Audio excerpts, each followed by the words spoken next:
Boa tarde a todos, sejam bem-vindos. Hoje é dia 19 de fevereiro e estamos começando mais uma reunião semanal de programação da operação. O meu nome é Mariana e eu vou ser a facilitadora da reunião de hoje. As apresentações elas vão ser divididas em 3 blocos. Ao final de cada bloco haverá um intervalo de 5 minutos e após cada intervalo serão respondidas as perguntas enviadas pelo chat. A gente vai começar agora, então, as apresentações do primeiro bloco, onde vão ser abordadas as questões relativas à previsão meteorológica, previsão hidrológica e operação hidráulica. Eu passo a palavra agora para a Beatriz, que é quem vai fazer a apresentação sobre a previsão meteorológica. Beatriz, a palavra está contigo. Obrigada, Mariana. Boa tarde a todos. Eu vou compartilhar minha apresentação com vocês.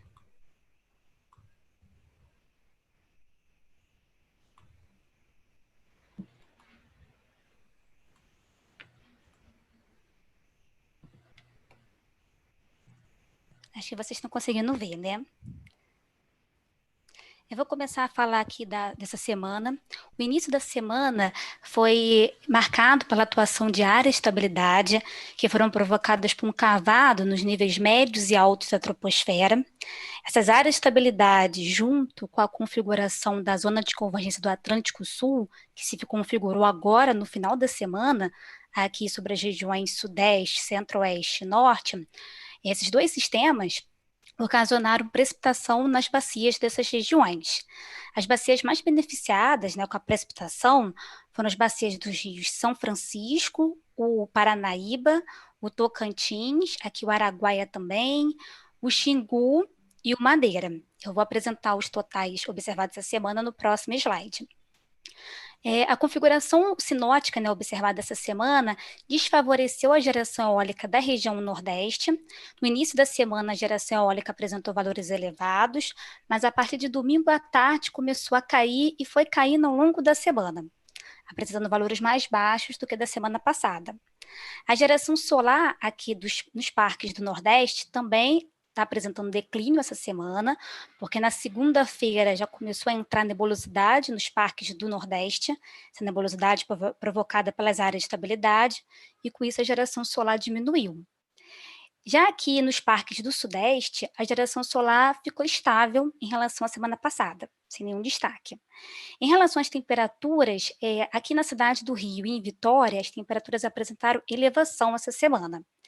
E em Belém, as temperaturas apresentaram declínio por conta da atuação da zona de convergência intertropical, que é esse corredor de nebulosidade que vocês conseguem ver aqui na imagem.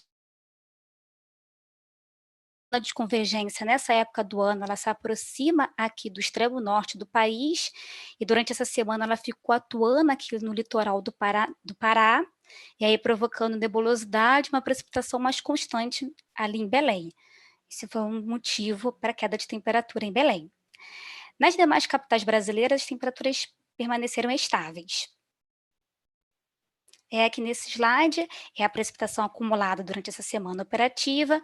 Conforme eu falei no primeiro slide, os maiores totais de precipitação foram observados aqui na bacia do Rio São Francisco, do Paranaíba, principalmente aqui no trecho montante, a Emborcação, no Tocantins, no Araguaia, aqui, no Xingu e no Madeira. Que apresentou nas demais bacias do Sudeste, a chuva foi mais fraca, né, com os totais menores. Aqui no Sul, a chuva foi bem fraca e bem isolada. E outro destaque é essa chuva que ocorreu aqui no Parnaíba. E aí, para a próxima semana, as ACAS, né, que é essa zona de convergência do Atlântico Sul, que é esse corredor de nebulosidade que fica entre o norte e aqui o sudeste do país, é um sistema típico dessa época do ano, é o principal sistema que provoca precipitação aqui nas bacias da região sudeste, centro-oeste e norte. E esse sistema ele permanece no início da semana, pelo menos até segunda-feira. No decorrer da segunda-feira, ele se desconfigura e ele mantém a condição de precipitação aqui nas bacias do Sudeste, Centro-Oeste e Norte, né? Especialmente ali na bacia do Rio Doce, no São Francisco, no Paranaíba, continua a condição de precipitação, Tocantins, Xingu e Madeira. Na terça-feira, aí na segunda-feira esse sistema se desconfigura. Na terça-feira, uma nova frente fria avança pelo litoral do Rio Grande do Sul e sul de Santa Catarina. E na quarta, esse sistema avança rapidamente pelo litoral norte de Santa Catarina e pelo Paraná e pelo estado de São Paulo. O avanço rápido dessa nova frente fria ocasiona chuva fraca nas bacias da região sul e aqui no Tocantins, no Tietê, desculpa, apresenta uma chuva fraca. E aí, a partir da quarta-feira à noite, quinta-feira de madrugada, essa nova frente fria, ela fica atuando aqui no litoral do Rio de Janeiro até o final da semana, da próxima semana, favorecendo a ocorrência de precipitação novamente aqui nas bacias das regiões sudeste, centro-oeste e norte. Então, um padrão parecido com essa semana. Para a região sul, os modelos eles estão uma divergência, né? O GFS e o modelo europeu, eles veem uma chuva mais generalizada, uma chuva fraca, mais generalizada pelas bacias da região sul. Já o ETA, e no Tietê também, já o ETA ele vê uma chuva mais isolada, porque a frente ela avança bem rapidamente pela região sul mesmo, e depois fica aqui atuando no litoral do Rio de Janeiro, voltando a provocar chuva aqui nas regiões sudeste, centro-oeste e norte, como eu falei. Só voltando a outro slide que eu esqueci de falar, que em relação à média mensal, as bacias dos rios São Francisco e o Paranaíba já apresentam anomalia positiva de precipitação para o mês de fevereiro. Então, o total de chuva observado do mês já está acima da média histórica nessas duas bacias, de São Francisco e Paranaíba. Aí, voltando à previsão da semana que vem, com as outras variáveis, as temperaturas ficam estáveis nas capitais brasileiras, com exceção do Rio de Janeiro, que apresenta declínio em relação a essa semana. A geração eólica permanece baixa na semana que vem. Ela até aumenta na segunda, até a quarta-feira de manhã, ela aumenta um pouco, mas não eleva no patamar que foi observado no início dessa semana, por isso que a gente colocou a geração eólica ainda em declínio na semana que vem, e aí depois ela sobe um pouco de segunda a quarta-feira, até quarta-feira de manhã, na quarta-feira à tarde ela volta a cair de novo. Então, por isso que está em azul aqui. E a geração solar, ela permanece estável nos parques do Sudeste e do Nordeste também. Então, são esses destaques. Obrigada pela atenção. Obrigada pela apresentação, Bia. Eu vou passar a palavra agora para a Mariane, que vai fazer a apresentação sobre a previsão hidrológica. Mariane, a palavra está com você. Boa tarde. Vou compartilhar aqui a tela, só um segundo.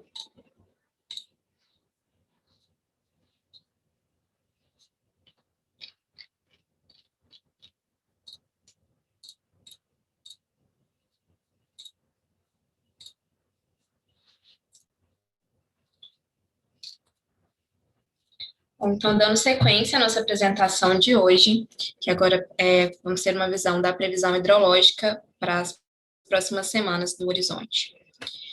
Então, aqui, primeiro, a visão da precipitação, né, para a próxima semana operativa nas principais bacias do Sudeste, tão grande com alguma previsão de precipitação, principalmente no final do horizonte da próxima semana operativa, Paranaíba com precipitações também na média de até 15 milímetros, também dentro do horizonte da próxima semana operativa, Paraná com menos, uma precipitação prevista menor, e também Ipanema com uma precipitação prevista menor com relação ao Grande Paranaíba, e mais concentrada nos últimos dias da próxima semana.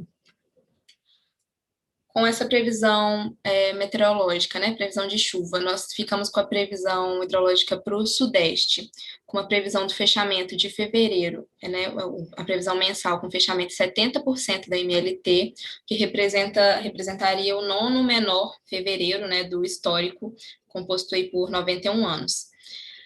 Até o momento, né, até a data de ontem, no momento da previsão, vínhamos com um observado de 77% da MLT para fevereiro. Aqui, então, com enfoque na bacia do Grande, né, tivemos alguma precipitação observada, com uma elevação das vazões nas últimas semanas, Até o momento, temos um observado de 66% da MLT para fevereiro, e para a próxima semana, apesar da precipitação prevista, né, em valores menores, observamos aí uma leve recessão com tendência de manutenção, né, próximo da média que vem sendo observada. Então, a previsão de fechamento para fevereiro em 52% da MLT para a Bacia do Grande, o 15º menor do histórico. Para a Bacia do Paranaíba, com a precipitação já observada, nós tivemos uma elevação das vazões, já observada nessa elevação das vazões, e com a precipitação prevista também a expectativa é que a média, com relação ao que vem sendo observado também, suba para as próximas semanas do horizonte. A previsão de fechamento mensal fica em 59% da MLT, com a semana observada agora, né, estamos com 90% da MLT para o mês de fevereiro, mas foi uma elevação significativa, então, a média diária está alta, né, das vazões observadas, mas na média semanal, essa vazão ainda fica inferior e cai aí para a previsão mensal de 59% da MLT, o que representaria o 16º menor do histórico de 91 anos. Para a bacia do Rio Paranapanema, estamos vindo com um comportamento de recessão. Até o momento, temos um observado de 46% da MLT, como temos pouca chuva, né, prevista no horizonte, então esse comportamento de recessão tende a se manter, segundo a nossa previsão, para as próximas semanas, e a expectativa de fechamento para fevereiro fica em 56% da MLT, o 15º também menor do histórico. Para a bacia do Paraná, para as próximas semanas previstas, a expectativa é de manutenção da média mensal com relação ao que vem sendo observado. Temos observado até o momento 66% da MLT para fevereiro, a previsão de fechamento mensal 65%, representando o 11º menor do histórico. Agora já passando para as bacias do sul, né, as principais bacias do sul, tanto para o Iguaçu quanto para o Uruguai, pouca precipitação prevista, mas algumas precipitações pouco significativas no final da semana operativa. Então, aqui temos um gráfico do acompanhamento de ENAs, né, as ENAs observadas e previstas para o subsistema sul. Estamos observando um comportamento de recessão e com a previsão baixa previsão de chuva, né, esse comportamento de recessão tende a continuar para as próximas semanas. Ainda assim, né, tivemos precipitações observadas elevadas, já tivemos um comportamento de elevação das vazões nas semanas que já passaram, né, há 3, 4 semanas atrás, e assim a previsão de fechamento mensal é de 128% da MLT, sendo que observado até o momento 78%. Essa previsão mensal de 128% representa o 23º maior do histórico de 91 anos para o sul. Aqui para a bacia do Iguaçu, então, um comportamento bem parecido com o subsistema sul, no geral, a previsão de fechamento mensal em 144% da MLT, representando o 15º maior do histórico de 91 anos. E aqui, para a bacia do Uruguai, também um comportamento semelhante, né? Tivemos uma elevação das vazões e agora estamos vendo um comportamento de recessão, que se mantém para as próximas semanas essa recessão. A previsão de fechamento mensal em 122% da MLT, o 27º maior do histórico de 91 anos para a bacia do Rio Uruguai. Agora, passando para as bacias do norte, do nordeste, né, para São Francisco e Tocantins, então, com previsão de precipitação em todos os dias, né, da próxima semana operativa. Então, para a bacia para o Nordeste, né, para o subsistema Nordeste, a expectativa é de elevação das vazões nas próximas semanas, com um fechamento mensal, né, para fevereiro em 44% da MLT, representando o 11º menor do histórico de 91 anos. Nesse gráfico, nós temos um acompanhamento hidrológico dos postos, né, do Médio São Francisco, que estão ali na incremental de Sobradinho, e nós observamos, nos últimos dias, observaram-se precipitações significativas nesses postos da incremental, principalmente em Morpará, Boqueirão, Remanso, e o que tem refletido numa elevação das afluências observadas a Sobradinho. Elevação das vazões dos poços dessa incremental e refletindo também na afluência de Sobradinho. Já estamos sentindo nessa elevação das vazões. Então, aqui para a bacia do São Francisco, né, no que se refere ao subsistema Nordeste, a expectativa é que as ENAs, segue também o comportamento, né, do Nordeste, a expectativa é que as ENAs sofram uma elevação para as próximas semanas operativas. Temos um observado até o momento de 27% da MLT, a previsão de fechamento para fevereiro é 43% da MLT, representando o 11º menor do histórico. E aqui já um acompanhamento das ENAs do Norte, tem um comportamento diferente, né, do que a gente está vendo ali para o São Francisco. Nós já estamos observando um comportamento de elevação e que tende a continuar, né, para as próximas semanas. Sendo assim, a previsão de fechamento mensal, né, para fevereiro, 65% da MLT, mas ainda assim o 12º menor do histórico. Para a bacia do Tocantins, um comportamento bem semelhante ao subsistema norte, né? Já estamos observando um comportamento de elevação das vazões, o que se mantém essa expectativa para as próximas semanas. A previsão de fechamento para fevereiro fica em 64% da MLT, representando o 16º menor do histórico. Nesse mapa, né, a gente consegue ter uma visão mais espacial aqui da nossa expectativa, né, das previsões para as próximas semanas, em que o destaque aqui fica acima, né, a previsão fica acima de 120% da MLT para as bacias do Araguari, do Curuaúna, Santo Antônio do Jari, Madeira e Balbina.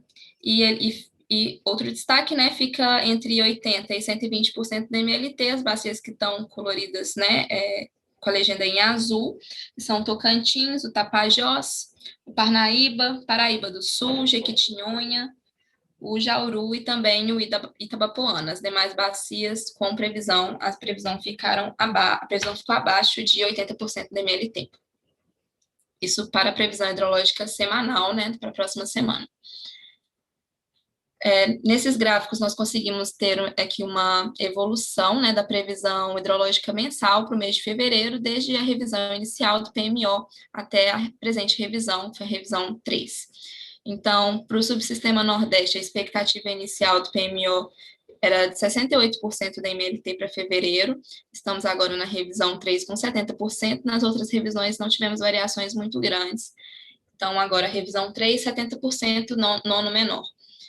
Para o Nordeste, começamos ali com uma previsão inicial de 30% da MLT e gradativamente tivemos uma elevação, né, dessa expectativa, fechando agora na revisão 3 com 44% da MLT de previsão, o que representaria o 11º menor. Para o subsistema Sul, começamos estou sem um número aqui que não saiu, mas nossa expectativa, né, nós começamos com expectativa alta de previsão de afluências, né, para as ENAs, para o subsistema Sul. Tinha uma expectativa de chuva, né, de grandes precipitações previstas, que não se confirmaram, então, gradativamente, a nossa expectativa foi reduzindo, e agora chegamos à revisão 3 com 128% da MLT, expectativa de fechamento para fevereiro, o 23º maior. E para o Norte também, desde a revisão inicial até a presente revisão, não tivemos grandes variações. Começamos no PMO com 66% da MLT, e agora na revisão 3 ficamos com fevereiro na expectativa de 65% da MLT, o 12º menor do histórico. Nesses gráficos nós conseguimos ver aqui, acompanhar a variação, né, da nossa previsão, limite superior e inferior.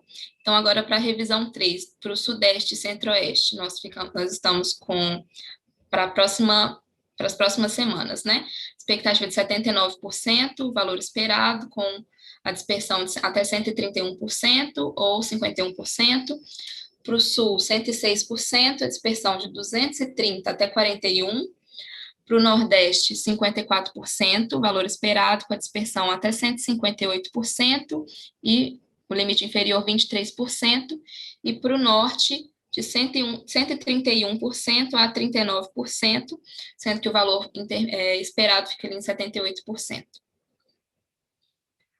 Já nesse outro gráfico, nós temos aqui a evolução do armazenamento, né? Então, desde dezembro, já estamos ali acompanhando uma melhora do armazenamento para todos os subsistemas, com destaque para o Sul, que elevou, né? Melhorou seus níveis de armazenamento, mas na última semana tivemos uma pequena recaída, né? Estamos reduzindo um pouco o armazenamento com relação ao que tivemos na semana passada. E aqui o armazenamento dos principais reservatórios, né? Então, todos com uma situação de recuperação nas últimas semanas e já desde dezembro, né? Nos últimos meses. Agora, passo a palavra. Obrigada. Obrigada, Mariane, pela apresentação. Eu agora vou chamar o Pedro, que é quem vai fazer a apresentação sobre operação hidráulica. Pedro, a palavra está com você. Boa tarde a todos. Estou iniciando aqui o compartilhamento. A minha tela já aparece? Já está aparecendo sim, Pedro. Ok. Boa tarde a todos novamente. Eu sou o Pedro, trabalho na gerência de meteorologia e recursos hídricos. Vou comentar um pouco a respeito da operação hidráulica das usinas do CIM. Primeiro, esse slide traz um panorama das principais salas de acompanhamento e de crise que o ONS tem participado, e temos, como pode ser observado nessa imagem, né, temos salas de crise de acompanhamento em praticamente todas as bacias nas quais tem operação de usinas. Todas elas são fóruns capitaneados pela Agência Nacional de Águas e conta com a participação, em muitos casos, dos órgãos ambientais, reguladores e fiscalizadores, incluindo ANA, IBAMA, aí no caso do setor elétrico, ANEEL, CCE, e também os diversos usuários de recursos hídricos também da bacia. Então, na ocasião dessas reuniões, dessas salas de crise e acompanhamento, são levados diversos pontos de vista sobre os usos da água e discutidas as melhores práticas que devem ser adotadas. Esse é um panorama geral. Partindo especificamente para as principais bacias que a gente tem acompanhado, começando pela bacia do São Francisco, ela é uma bacia regulamentada pela Resolução ANA 2081 de 2017, e como encontra-se a operação atualmente? Atualmente a gente tem minimizado as defluências de Três Marias e Sobradinho, no sentido de recuperar esses reservatórios. Em Três Marias, a gente está conseguindo praticar esse mínimo de 250, e chegou e Sobradinho em torno de 830, 840, algo em torno disso. Essa política é nesse sentido de recuperar o reservatório, e esses reservatórios, nas figuras de baixo, encontram-se os gráficos das simulações que foram apresentadas na última reunião da sala de crise, que ocorreu no início de fevereiro. São reuniões mensais, no caso do São Francisco, e a próxima é só no início de março. A gente costuma fazer essas simulações e apresentá-las nessas ocasiões de salas de crise. Então, no caso, como a gente pode observar, né, essas simulações elas já se encontram um pouco defasadas. Por exemplo, no caso de Três Marias, cabe destacar que o reservatório já se encontra com cota, né, com armazenamento acima de 60% do seu volume útil, passando de uma operação, né, de uma faixa de operação de atenção para uma faixa de operação normal. Então, provavelmente, na próxima semana, com o PMO, a gente terá essa prerrogativa de mudança de faixa, né, de Três Marias indo para uma operação do tipo normal. E Sobradinho, ainda no início do dia de hoje, encontrava-se com 53%, ainda estando na faixa de operação de atenção. Tá? A próxima reunião, como eu mencionei, no dia 2 de março de 2021. Indo para a bacia do Rio Tocantins, atualmente também há uma regulamentação, que é a Resolução ANA 529 de 2004, na qual consta estabelecido que a defluência mínima de Serra da Mesa é 300 metros por segundo. Na última reunião da sala de crise, que foi no final de janeiro de 21, a gente apresentou essa simulação que consta nesse slide, considerando a prática de uma defluência de 300 metros por segundo durante todo o horizonte, até o final de março. a gente pode observar que com essa simulação, com a previsão de afluência que a gente tinha na época, a gente chegaria num cenário otimista com Serra da Mesa em 26% do seu volume útil. O que cabe destacar, né, que é uma simulação que foi apresentada no final de janeiro, ou seja, para a próxima reunião que vai ocorrer no dia 23 de fevereiro, ela vai ser atualizada, e que hoje o reservatório de Serra da Mesa já iniciou o dia com 24% do seu volume útil. Tá? Continuando, indo para a bacia do Paranapanema, a bacia do Paranapanema está com políticas bem definidas. A gente tem para o reservatório de Jurumirim defluências da ordem de 60 a 65 metros cúbicos por segundo, Chavantes em torno de 96 metros cúbicos por segundo, podendo ter algumas variações ao longo do dia, e Capivara a gente só tem a definição da vazão da defluência mínima de 276 metros cúbicos por segundo.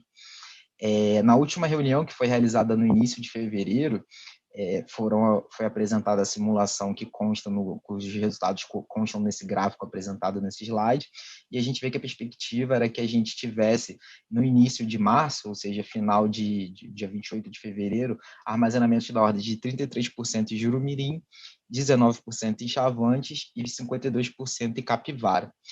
Só para trazer os dados de hoje, né, no início do dia de hoje, Jurumirim já estava com 26,7% seu volume útil, Chavantes com 15,6% e Capivara com 43,3%. A gente tem conseguido recuperar, conseguir recuperar, na medida do possível, os reservatórios da bacia do Paranapanema. Indo para o sul, o sul, ele, como a gente pode ver no gráfico das energias naturais afluentes, agregados, né, para as principais bacias do Rio Iguaçu e do Rio Uruguai, a gente verifica na linha vermelha tracejada está o 100% da MLT, que seria uma resposta hidrológica da bacia na média. O que a gente pode observar é que desde outubro de 2019, raras foram as exceções em que a gente teve valores de energias naturais afluentes acima desse valor médio esperado para cada mês. A gente observa que, pelo menos no Uruguai, só foi novembro de 19, julho de 20, bem pontual. E no Iguaçu, somente em agosto de 2020. O que a gente observa é que, desde o final de novembro e dezembro, houve várias passagens de frentes frias que acarretaram em precipitações na região sul do Brasil, e isso favoreceu bastante essas bacias. A gente vê que a gente está numa situação bem melhor em relação ao que a gente tinha no passado, considerando o início do ano hidrológico 19, outubro de 19. Só que cabe destacar que o sul ele responde muito rápido, né? Passadas as frentes, a gente pode voltar a uma situação muito crítica de forma muito rápida. E hoje mesmo, na parte da manhã, a gente teve uma reunião da sala de crise, que foi a última reunião realizada, em que foi já sinalizado pelo CEMADEM que a previsão para as próximas semanas, pelo menos, não é muito favorável em termos de afluências para as bacias da região sul brasileira. Tá? No gráfico de baixo, a gente consegue verificar a evolução dos armazenamentos, sendo que o gráfico de Pitts ao lado mostra a importância, né, a relevância de cada reservatório. A gente vê que a bacia do Rio Iguaçu e do Rio Uruguai são as que têm mais, dentro, né, do subsistema sul, são as que têm maior poder de armazenamento, e no gráfico a gente consegue ver a evolução do armazenamento do subsistema sul desde o início de janeiro do ano passado até agora o final do dia 18, que seria o início do dia de hoje. A gente vê que a gente está com 65% da energia armazenada do subsistema sul, valores próximos que a gente já conseguiu, acima de 60% também, ali em meados de julho, meados de agosto, e que, como a gente consegue ver nesse gráfico, né, em outubro, novembro, dezembro, caiu bastante. Então, a gente pode voltar para uma situação assim não tão favorável. A próxima reunião está marcada para o próximo dia 19, e esse é o panorama que a gente tem lá para o sul por enquanto. Nesse último slide, a gente comenta só sobre outras salas que a gente também tem participação e que há discussões também relevantes, como a sala de acompanhamento do Grande, que está sendo discutida diversas questões sobre gestão de recursos hídricos lá, a do Paranaíba, e a que foi iniciada agora, em fevereiro, em função das cheias, a sala de acompanhamento do Madeira. Em relação a volumes de espera, a gente informa que não haverá nenhum tipo de revisão para a próxima semana. Era isso que eu tinha para apresentar, Mariana, e a gente fica disponível para quaisquer dúvidas. Ótimo, Pedro. Obrigada pela apresentação. A gente agora vai fazer um intervalo de 5 minutos. Quando a gente retornar, a gente vai responder a primeira bateria de perguntas e, na sequência, vamos dar seguimento às apresentações do segundo bloco. Até já. Boa tarde mais uma vez. Estamos de volta com a reunião semanal de programação da operação. Antes de iniciar as apresentações do segundo bloco, a gente vai responder as perguntas que já foram recebidas pelo chat. A primeira pergunta é do Yuri Castro, da Tempo Energia. Olá, gostaria de entender como são realizadas as atualizações dos volumes de espera para as revisões semanais do PMO. Isto é, gostaria de saber onde posso encontrar a metodologia. Pedro, quem vai responder essa pergunta é o Pedro. Boa tarde, Yuri. Atualmente a gente não tem essa metodologia descrita e disponibilizada no Sintegre, tá? Mas basicamente o que a gente busca observar, né, é se a gente pode fazer algum tipo de revisão no volume de espera, contando que ele pode ser ocupado por uma determinada onda de cheia que eventualmente está passando, e a gente tem uma projeção associada a um tempo de recorrência de que ela não causaria nenhum tipo de dano se a gente, claro, associado à incerteza, né, o tempo de recorrência, que não causaria nenhum tipo de dano nesse sentido se a gente realizar essa revisão. E a gente conta que imediatamente logo, ele retornará ao volume de espera adequado, tá? Então, o que a gente tem a informar é isso, que a gente não tem essa metodologia descrita, mas de linhas gerais, o que a gente busca analisar é isso. Tá?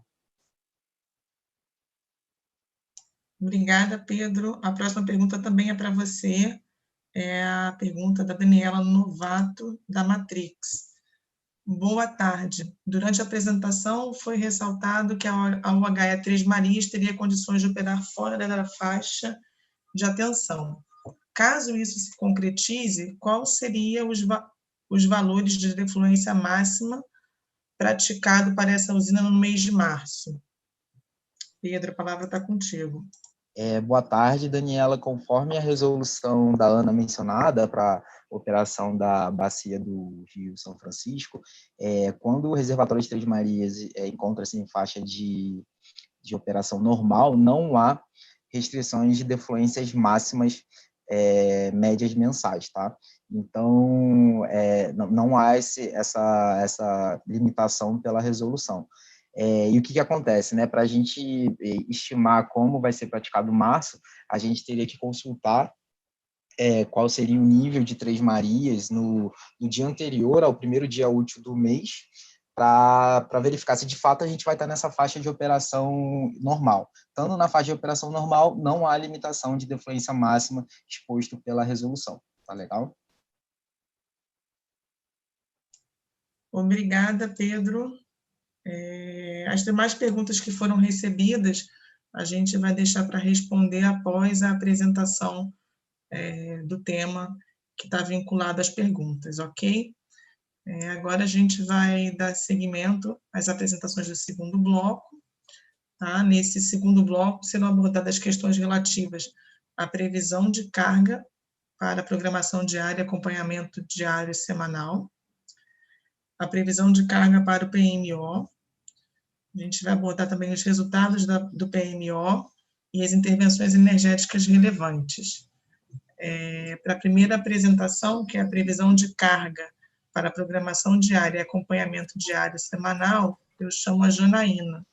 Janaína, a palavra está com você. Muito obrigada, Mariana. Boa tarde a todos. Eu vou compartilhar a minha tela com a apresentação.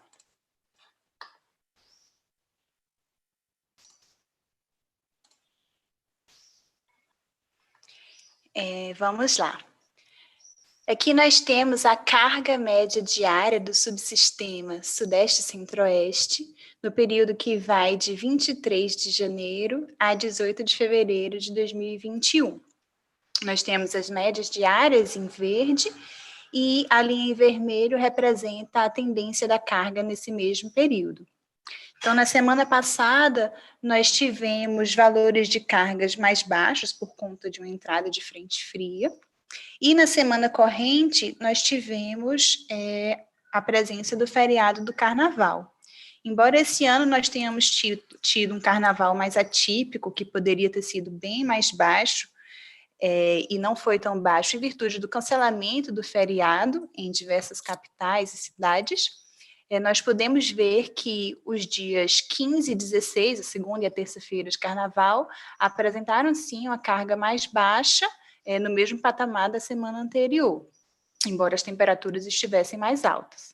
Assim, na quarta-feira, dia 17, a carga já deu uma subida, embora alguns estabelecimentos ainda estivessem fechados, e na quinta-feira, dia 18, temos a retomada de um perfil de carga de dia útil. Em seguida, nós temos aqui a carga média diária do subsistema sul, no mesmo período, de 23 de janeiro a 18 de fevereiro, e a tendência da carga em vermelho.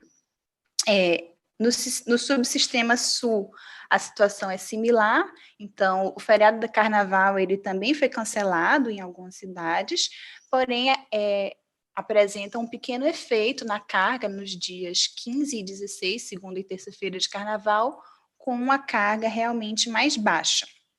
E em seguida, na quarta-feira de cinzas 17, uma retomada, e no dia 18, uma retomada do perfil de carga de dias úteis.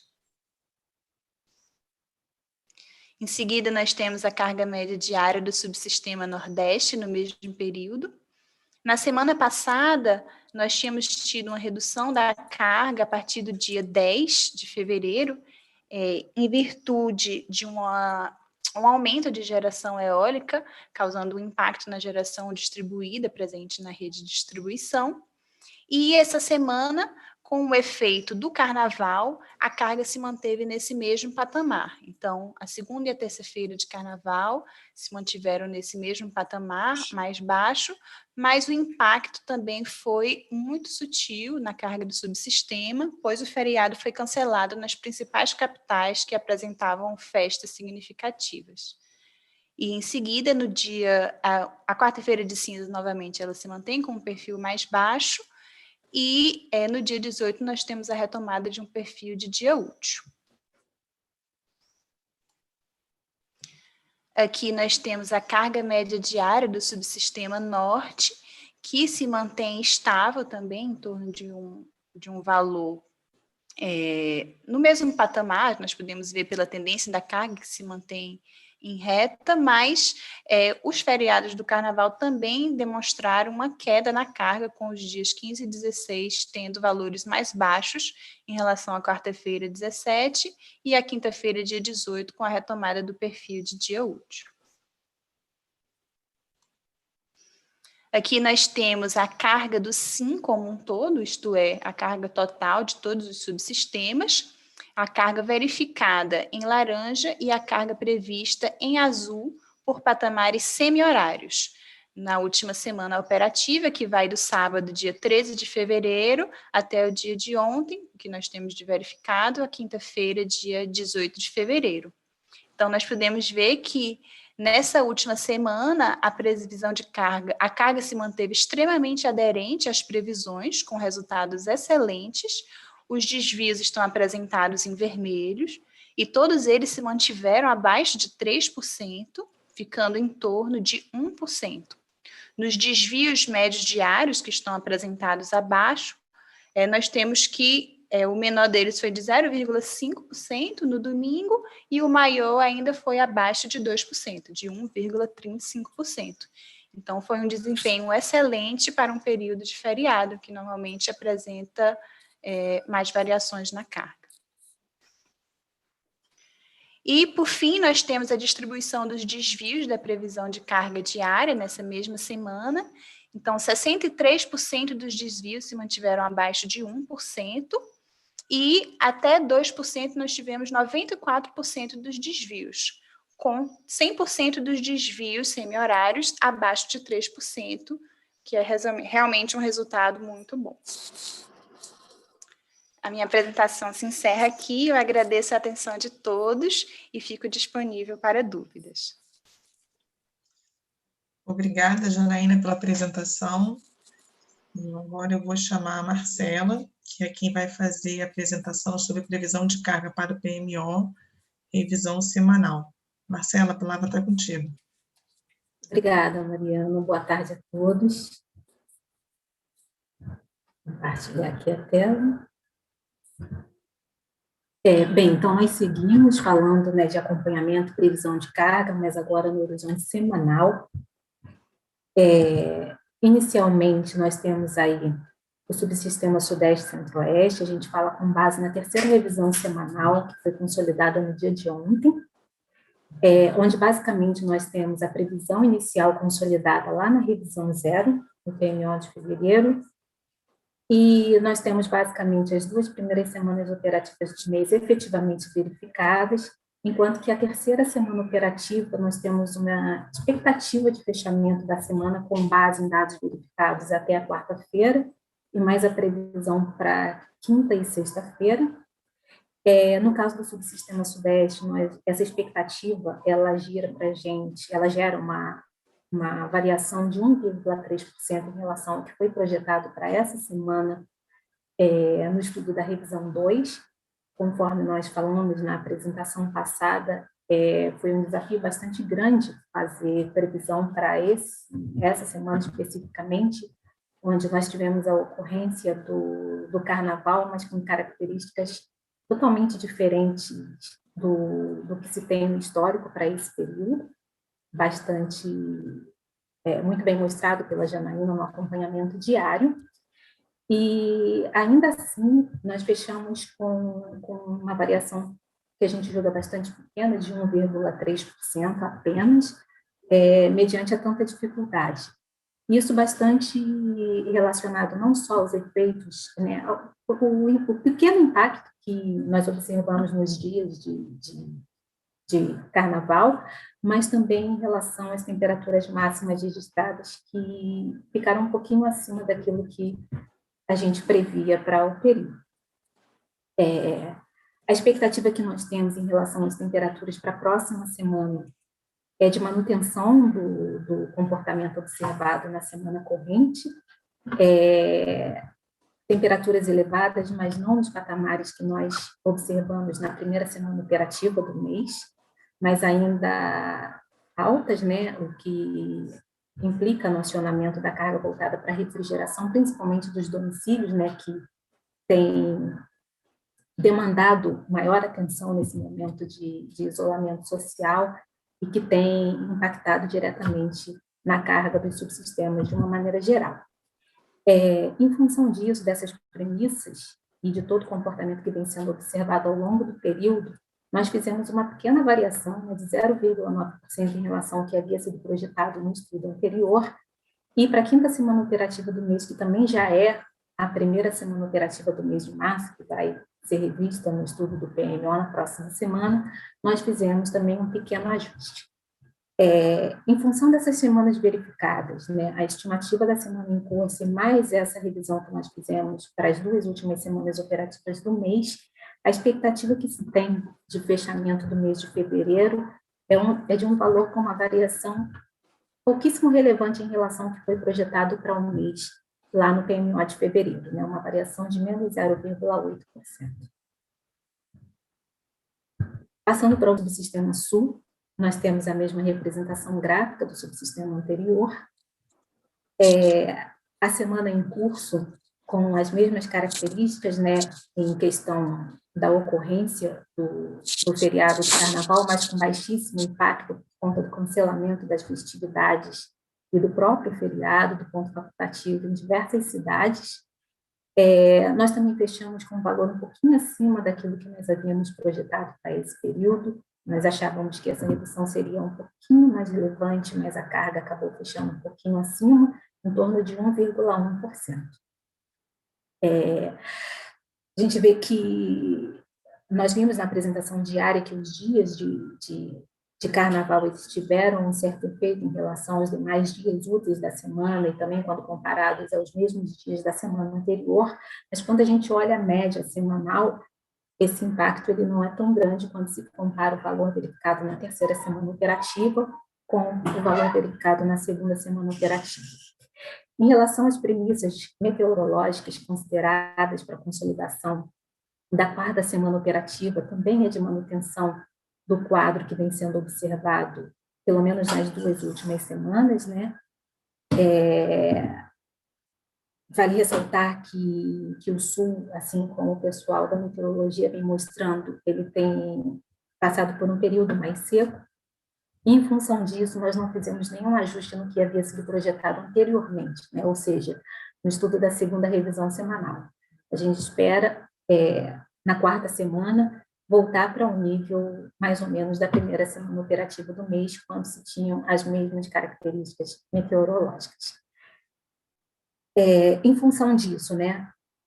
Muito em função também do comportamento das 2 primeiras semanas operativas, que ficaram abaixo do que havia sido projetado tanto no PMO quanto no estudo da primeira revisão semanal, e mais o fechamento dessa semana, né, da semana atual, a expectativa que nós temos de fechamento do mês de fevereiro é de um valor 3,5% inferior que foi consolidado na revisão zero do PMO de fevereiro.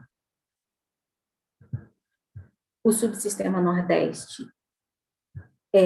talvez de todos os subsistemas, esse é o que tem apresentado uma variação maior, né, nessa semana de carnaval, ainda com o cancelamento das festividades, do cancelamento dos feriados em grande parte das cidades da região. Eu falo variação em relação ao que se observou na semana anterior, mas também muito bem explicado pela Janaína em função do efeito lá da geração eólica também, na segunda semana operativa. Ainda assim, nós estamos fechando a terceira semana com uma variação de 0,6% em relação ao que havia sido projetado, mas também muito dentro daquilo que nós estudamos, discutimos e consolidamos, né, para essa semana especificamente, de uma maneira geral, né, para todos os subsistemas, e mediante também a manutenção do quadro de temperaturas elevadas e dos mesmos totais de precipitação observado nas últimas semanas, né, nós fizemos uma pequena alteração no valor previsto no estudo anterior, de apenas 0,8%, e mantivemos o valor da quinta semana. Com isso, a gente espera hoje, né, baseado com o retrato da terceira revisão semanal do PMO de fevereiro, a gente espera fechar o mês com um valor 1,6% acima da projeção inicial. Para finalizar, nós temos o subsistema Norte. Esse subsistema também apresentou uma variação, né, um decréscimo de carga na terceira semana operativa em relação às semanas anteriores, mas cabe ressaltar, como nós falamos também na reunião passada, em termos de temperaturas, né, as capitais de São Luís e de Belém, elas estão sendo afetadas, né, por totais de precipitação mais acentuados, né, tanto na segunda semana operativa quanto na semana em curso, que é a terceira semana, e também a expectativa para a próxima semana. Então, em função dessas temperaturas mais amenas nessas 2 capitais, a gente acredita que esse também tenha sido um fator relevante para o comportamento da carga mais baixa nessa semana especificamente. Em função disso, também nós fizemos um ajuste pequeno na quarta semana operativa, reduzindo o que havia sido previsto inicialmente em 1%. Com isso, a expectativa de fechamento do mês também sinaliza para nós um valor muito parecido com o que foi consolidado inicialmente para o mês de fevereiro, com uma variação pouco relevante de apenas menos 0,4%. Bem, essas são as ocorrências da semana em curso que nós já comentamos na abertura de cada um dos subsistemas. Vale ressaltar que, em relação ao que a gente tem considerado, né, tem observado em termos de indústria, é que ainda continua tendo um quadro de expansão nesse setor, e é claro que em níveis, né, inferiores aos que vinham sendo observados no ano de 2020, E temos também as considerações em relação às temperaturas e totais de precipitação para todas as regiões, mas basicamente foi aquilo que a Beatriz ressaltou na apresentação dela. A expectativa para a próxima semana é basicamente de manutenção do quadro que vem sendo observado, só com uma ressalva para o Rio de Janeiro, onde se tem expectativa de suave declínio das temperaturas em relação ao que vem sendo observado na semana em curso. E como eu falei no caso do subsistema norte, os destaques também para São Luís e Belém, em relação ao que vem sendo observado nas 2 semanas, né? Continua como manutenção e considerado como premissa para a elaboração das previsões da próxima semana. Bem, essas eram as informações que nós da área de acompanhamento e previsão de carga tínhamos a fazer para vocês, a trazer para vocês. Eu agradeço a atenção de todos e me coloco à disposição para responder as perguntas que se fizerem necessárias. Obrigada, Mariana, e retorno a palavra a você. Obrigada, Marcela. Agora eu vou chamar a Raquel, que vai fazer a apresentação dos resultados do PMO e também a apresentação de intervenções energéticas relevantes. Raquel, a palavra está com você. Obrigada, Mariana. Boa tarde a todos. Eu vou compartilhar minha tela aqui com vocês. Vocês estão vendo a minha tela? Sim, estou vendo sim. Ótimo, obrigada, Mariana. Boa tarde a todos. Nós vamos falar hoje, né, dos resultados da terceira revisão do PMO de fevereiro de 2021, que corresponde aqui à próxima semana operativa, né, que se inicia amanhã, dia 20, e vai até dia 26 do 12. Bom, como pontos de destaque, a primeira coisa que a gente tem aqui é o informe ONS PMO 2 de 2021. Esse informe foi publicado ontem porque foi identificado pela CCE, né, uma inconsistência no custo variável unitário da usina de Goiânia 2, né, na terra Goiânia 2, e então, com isso, o valor de CVU usado no PMO de fevereiro, as 2 primeiras revisões, que era de 943,31, o correto seria 1.063,36 centavos o megawatt-hora. Para os modelos em Wave Decomp, a retificação do CVU de Goiânia 2 foi implementada a partir dessa revisão do PMO. Outro ponto de destaque que a gente tem de atualização do CVU é o despacho 420 de 12 de fevereiro, que alterou os CVUs da usina de Norte Fluminense, né, da UTE Norte Fluminense. Então, Norte Fluminense 1 está com CVU agora de 83,96, Norte Fluminense 2 com 97,73, Norte Fluminense 3 com 185,97 e, por fim, Norte Fluminense 4 com 488,20. Esses CVUs também foram atualizados agora nesta revisão. Entrando agora, então, na parte dos resultados, né, nessa revisão 3 do PMO, a gente percebe um aumento do CMO, né, visto pelo modelo de curto prazo, se comparado com a revisão anterior, um aumento ali na faixa de R$ 9,00 médios, né? Então, a gente tem aqui um CVU de 175,74 centavos médio, e a gente percebe também que todos os sistemas estão equalizados, mas também foram atingidos alguns limites elétricos, né? Foi atingido o limite elétrico do bipolo nas cargas pesada e média e o limite de Itaipu 50 Hz na carga pesada. Fazendo agora uma análise, né, da variação do CMO nos subsistemas do SIM comparado da semana anterior com essa semana, a gente pode verificar que o fator principal de elevação do CMO foi a previsão de vazões, né? A previsão de vazões elevou o CMO ali na casa dos R$10. Passando agora para a geração térmica, a gente tem ali um total de geração previsto por ordem, né, de mérito e flexibilidade e restrição elétrica previsto de 5.749 megawatts. Isso representa um aumento de 238 megawatts médios com relação à geração térmica da semana anterior. Sobre o comando de despacho antecipado das usinas de GNL, a gente tem a indicação de despacho antecipado por ordem de mérito de custo para a semana do dia 24 a 30 de abril, né? E a gente pode verificar aqui que não tem um comando de despacho antecipado por ordem de mérito de custo para essas usinas.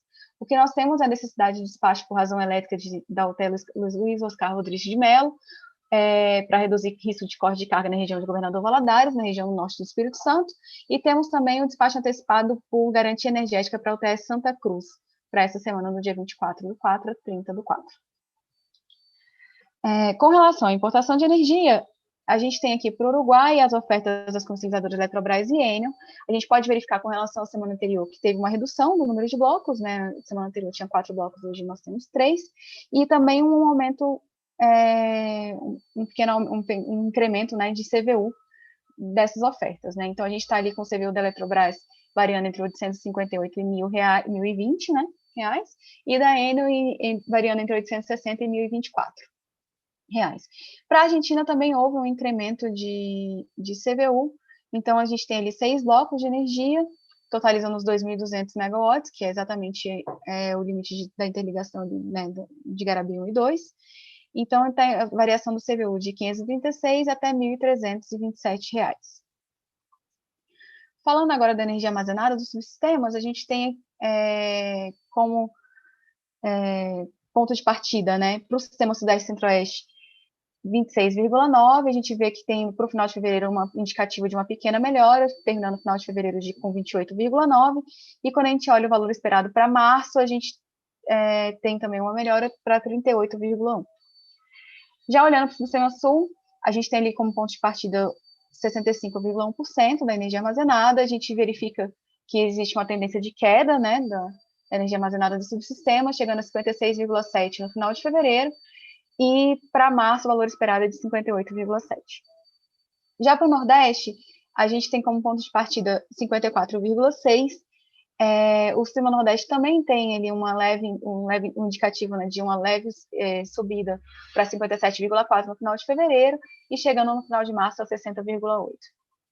Por fim, para o Subsistema Norte, o ponto de partida seria 35,1% da energia armazenada, chegando no final de fevereiro a 42,8%, e para o final de março, o valor esperado é 69,3%, bem característico desse ano, né, essa elevação da energia armazenada do Subsistema Norte. Falando agora das intervenções energéticas relevantes, a gente tem como critério de relevância intervenções em UG que alteram os limites sistêmicos e intervenções em UG de grande porte, né? Começando aqui pelo subsistema Sudeste e Centro-Oeste, a gente tem uma intervenção para Ilha Solteira, que envolve as unidades 5, 6, 7 e 8, para passagem de conexão de cabos de alimentação para a entrada principal do quadro de serviço auxiliar, que está programada para domingo, dia 21. Temos também na OHE de Piau o G14, manutenção preventiva de MTP0, nas seccionadoras do B da UG, programada entre 22 e 25 do 2. Para a GNA, a gente tem o teste de primeira sincronização da unidade geradora 11, né? A GNA é uma usina que já está em teste, já tem 2 unidades que já estão sendo testadas, as unidades 12 e 13, então a gente tem 2 SGIs, né? Basicamente, o SGI de primeira sincronização da unidade geradora 11, que está programado do dia 20 ao dia 21, e depois a gente tem a operação conjunta dessas 3 unidades, programada do período do dia 22 ao dia 25. Continuando aqui no subsistema Sudeste e Centro-Oeste, a gente tem para a OHE Itaipu, a UG18 dos 60 Hz, tem uma manutenção preventiva trianual que está programada do dia 22 do 2 a 5 de março. Já para Poço Primavera, a gente tem manutenção na UG11, que é para passivação e inibição do óleo isolante do transformador elevador dessa unidade, que está programada entre 22 e 26 de fevereiro. Para o TE Angra 2, a gente tem os testes da turbina com redução de potência para 1.080 MW, que está programada para o domingo, dia 21. Já para Furnas, a gente tem a manutenção preventiva da unidade 4, a manutenção preventiva e a corretiva no sistema de enchimento do conduto forçado, que está programada por período de 24, para os dias, né, 24 e 25 de fevereiro. Serra da Mesa, a gente tem a unidade geradora 2 com manutenção preventiva programada para o dia 21 de fevereiro. Já para a região norte, a gente tem em Santo Antônio do Jari o desligamento da usina para uma manutenção corretiva na linha de transmissão, que está programada para o domingo, também dia 21 de fevereiro. E para Tucuruí, a gente tem a inspeção semestral dos anéis coletores, que está programada para o dia 24 da UG13. Por fim, lá para o Subsistema Sul, a gente tem os testes operacionais programados para a UTE Uruguaiana, que está programado para o período de 21 a 28 de fevereiro.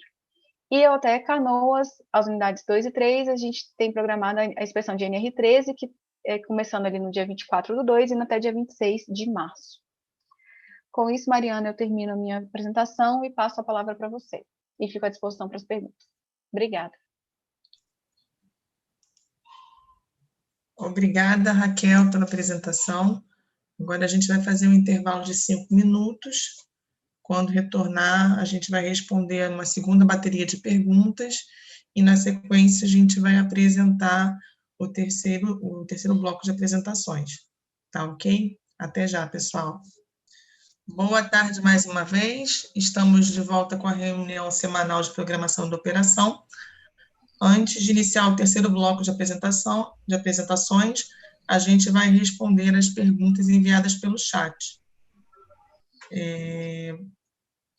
A gente agora vai responder duas perguntas, e as duas perguntas são para a Raquel. A primeira pergunta é do Wilker Lacerda, da Electra Energy. Prezados, boa tarde. Existe alguma documentação, seja no procedimento de redes ou nota técnicas, que aborde procedimentos de flexibilização para convergência de casos para o DECOMP? Obrigada. Raquel, a palavra está contigo. Boa tarde. Boa tarde, Wilker, obrigada. Então, todas as visibilidades que são avaliadas, né, que surgem no DECOMP, elas são avaliadas pela equipe e a gente tenta sempre flexibilizar de acordo com o que tem sido praticado na operação, tá, Wilker? A gente não tem um procedimento, uma nota técnica, enfim, que balize isso. O que a gente faz é justamente isso que eu acabei de te falar. A gente avalia cada inviabilidade que surge e a gente flexibiliza de acordo com o que tem sido praticado na operação. Muito obrigada. Obrigada, Raquel. A próxima pergunta que também vai para você é a pergunta do Bruno Belotti, da Targos. Boa tarde. Ao longo dessa semana foi divulgada a resolução ANA 63/2021, de forma a determinar as condições de operação das usinas de Furnas e Mascarenhas de Moraes, de 22 de fevereiro até 31 de maio de 2021. O ONS seguirá o procedimento adotado para a última regra operativa dessas bacias, respeitando o prazo de 30 dias de antecedência na informação, isto é, a regra operativa será apresentada na próxima semana no PMO de março de 2021, para utilização na cadeia dos modelos a partir de abril de 2021. Raquel, é contigo. Obrigada, Mariana. Obrigada, Belotti, pela sua pergunta. Boa tarde. Então, a resolução ANA 63, ela foi traduzida e declarada ontem, no período da tarde, pelo agente ONS via FSARH, tá, Bruno? E aí, com isso, ela entraria imediatamente nos modelos, não precisaria fazer, como foi via FSARH, não teria essa necessidade de dar essa publicidade, né? Via FSARH a gente implanta imediatamente nos modelos. Contudo, para o DECOMP não foi possível fazer essa semana, por quê? Porque o formato que foi declarado pela gente foi aquele formato condicional que não é possível ser representado no modelo. E aí a gente vai conversar com a gente, vai articular uma melhoria na declaração, de tal modo que a gente possa representar no modelo para a próxima revisão, tá bom? Para o PMO, no caso, né? O PMO de março. Tá certo? Muito obrigada. Obrigada, Raquel. Encerrada essa bateria de perguntas, a gente vai começar, então, as apresentações do terceiro bloco. Tá? Nesse bloco serão abordadas questões relativas aos limites elétricos e principais intervenções elétricas e as políticas operativas. Tá? Agora eu passo a palavra para o Jaime, que é quem vai fazer a apresentação sobre os limites elétricos e as principais intervenções elétricas. Jaime, a palavra está com você. Boa tarde, Mariana. Boa tarde a todos. Obrigado. Eu vou compartilhar a tela aqui, vamos ver se está tudo certo.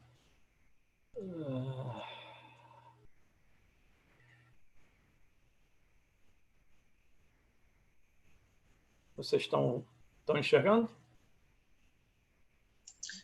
Estou sim, Jaime. Ok. Tá tudo ok.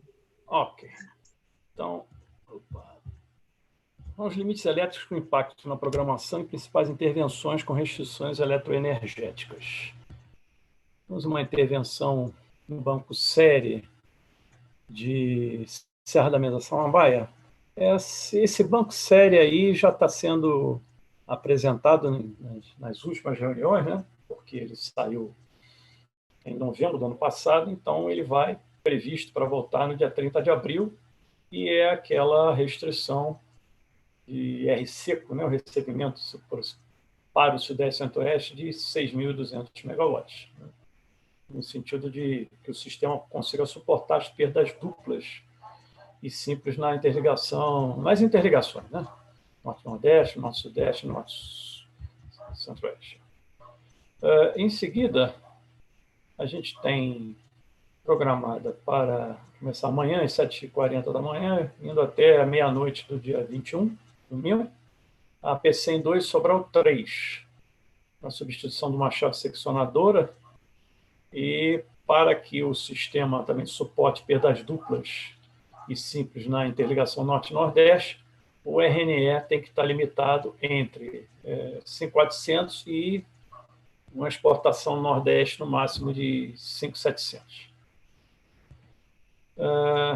Continuando, a gente também tem para o domingo, de 8 a 1 da tarde, a barra 2 de Colinas, também para uma manutenção preventiva em chave seccionadora, e para que o sistema suporte contingência envolvendo a perda da outra barra, né, da barra 1, a gente também opera o RNE inferior a 5.500 e uma exportação Nordeste existir no máximo de 5.800, enquanto que a exportação pelo Norte não pode passar de 5.200.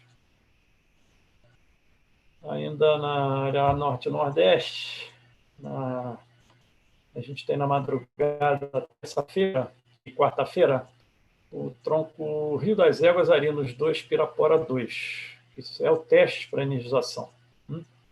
E ao término dos serviços, se o resultado dos testes forem satisfatórios, o tronco Rio das Éguas, Arinos 2, Pirapora 2 será entregue à operação comercial.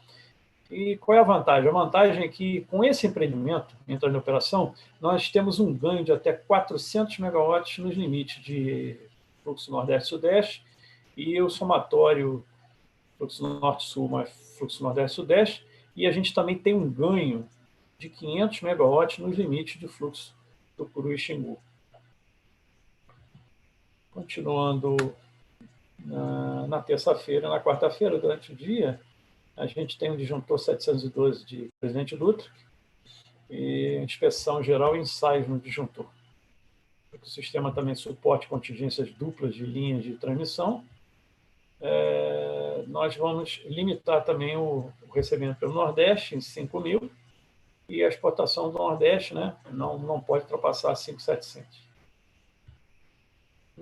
Nós temos também o disjuntor de São João do Piauí, na quinta-feira, entre 7h45 e 16h45, na quinta-feira, a correção de vazamento de ar comprimido, disjuntor, e também temos que restringir o recebimento do Nordeste na faixa entre 5.500 e menos 4.500.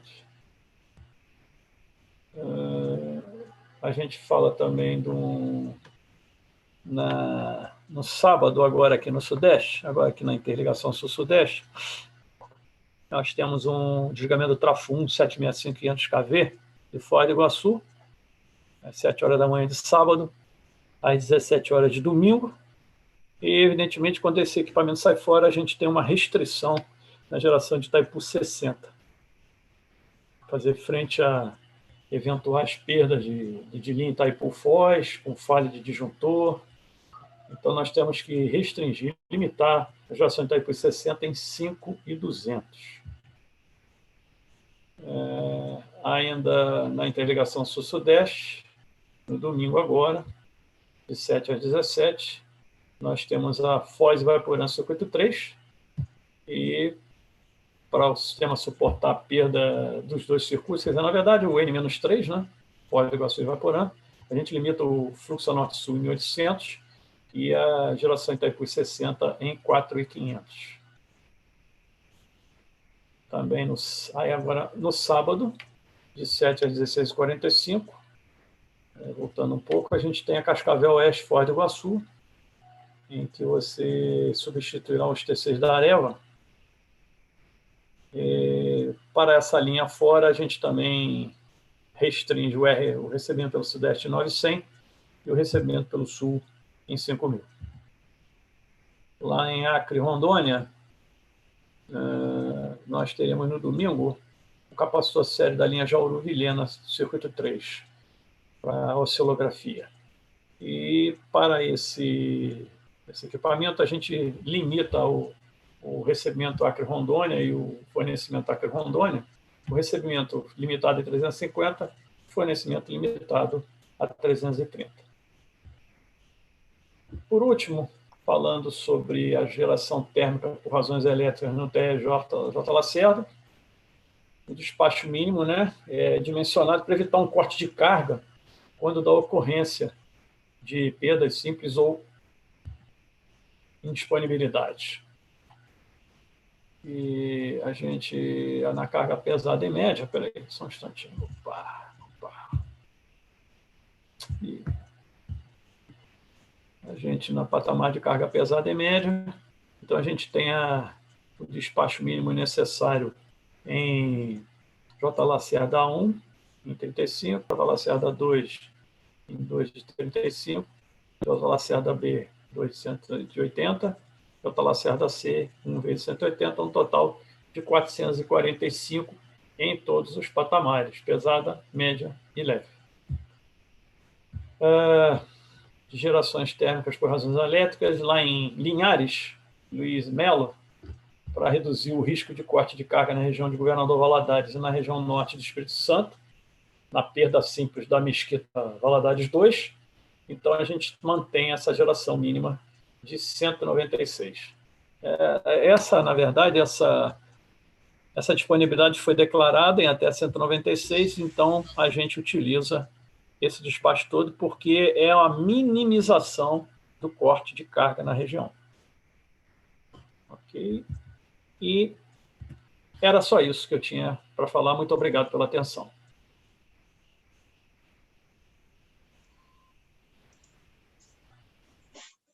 Obrigada pela apresentação, Jaime.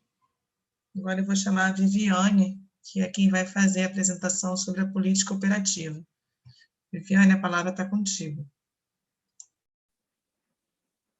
Oi, Mariana, obrigada. Boa tarde a todos. Eu vou compartilhar minha tela com vocês.